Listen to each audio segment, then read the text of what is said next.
Because the problem is we are still trying to become better as old Adam. क्योंकि अभी भी हम क्या कोशिश कर रहे हैं, हमारा प्रयास है बेहतर होने का पुराना आदम होते हुए। Jesus didn't die on the cross and suffer so much that he can have a better version of old Adam.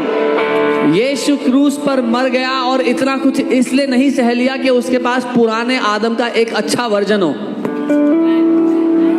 As long as you are in the old Adam, you are eating from the wrong tree and the fruits will never be right. जब तक आप पुराने आदम में हिस्सा लेते रहोगे, गलत पेड़ से खा रहे हो, उसका फल कभी बेहतर नहीं हो सकता।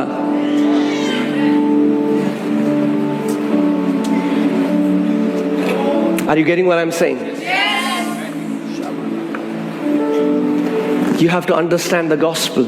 आपको सुसमाचार को समझना है।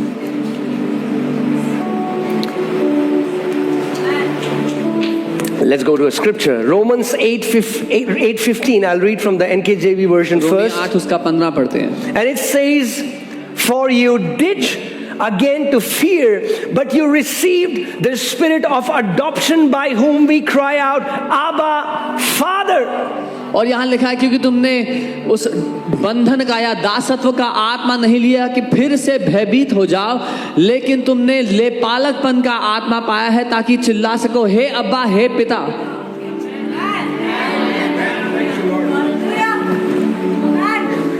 Spirit of bondage. बंधुआई का आत्मा।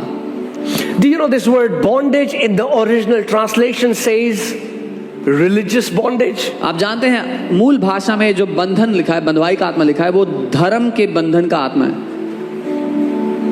As long as you're in the religious bondage, जब तक आप धर्म के बंधन में बंधे हो, you will try to appease this deity far above. आप इन ईश्वर को जो बहुत ऊंचे, आपसे बहुत दूर है, उनको प्रसन्न करने का प्रयास करते रहोगे। The Passion Translation translates it perfectly. Passion translation इसको सही से लिखती है। Spirit of bondage. Let's see what the Passion Translation says. And you did not receive the spirit of religious duty. तुमने धर्म के कर्तव्यों की आत्मा प्राप्त नहीं की है। You did not receive. Oh, हाँ, पर हमारी ड्यूटी है ना बाइबल पढ़ना। Get out of fulfilling your duty. It's our duty to read the Bible. धर्म की नौकरी करना बंद कर दो। Stop living as a slave. एक नौकर की तरह जीना बंद कर दो। Because if you live like a slave, you will try to get satisfied for little peanuts when the Father has His entire kingdom for you as your inheritance. क्योंकि जब आप नौकर की तरह जियोगे तो छोटी सी चीज में ही संतुष्ट हो जाओगे, जबकि आपके पिता ने आपको देने के लिए राज्य रखा हुआ है। And as long as you live in this bondage, जब तक आप इस बंधन में जियोगे, you'll never be good enough. कभी भी बेहतर नहीं हो पाओगे, योग्य नहीं हो पाओगे। Never be good enough. कभी भी योग्य नहीं हो पाओगे। You'll feel always being this feeling of I'm not worthy. हमेशा ये लगेगा मैं इस लायक नहीं हूँ, मैं योग्य नहीं। If you have this cry in your heart, अगर ये आपके दिल की कराहट है, you're still living in old Adam. तो आप अभी भी पुराने आदम के अनुसार जी रहे हो। Okay. You did not receive the spirit of religious duty, leading you back into the fear of never being good enough.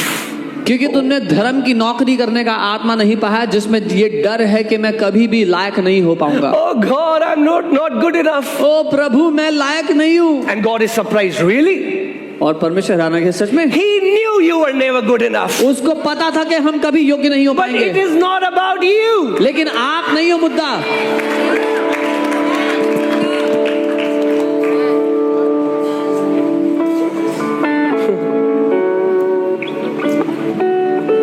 God is not surprised. परमेश्वर हैरान नहीं हो रहा। See, that's why, because we don't understand the relational gospel, that's why we just see grace as unmerited favor.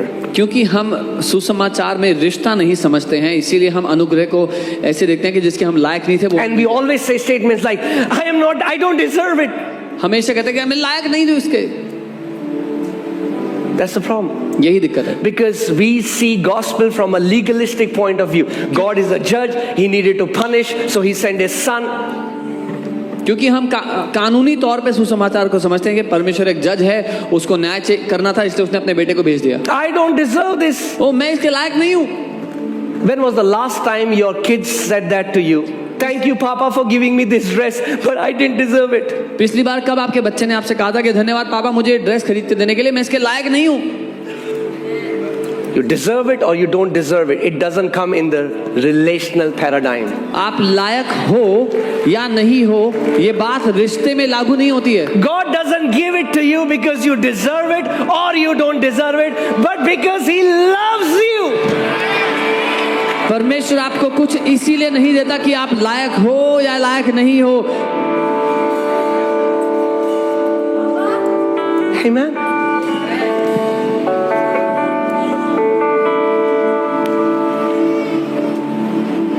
I am not worthy. ओ मैं योग्य नहीं हूँ प्रभु, I'm not worthy.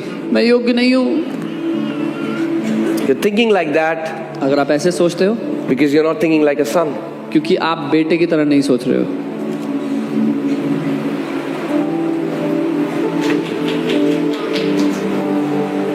The gospel that we know right now is so much more. जो सुसमाचार अभी हम जानते हैं उससे बहुत ज्यादा बड़ा है।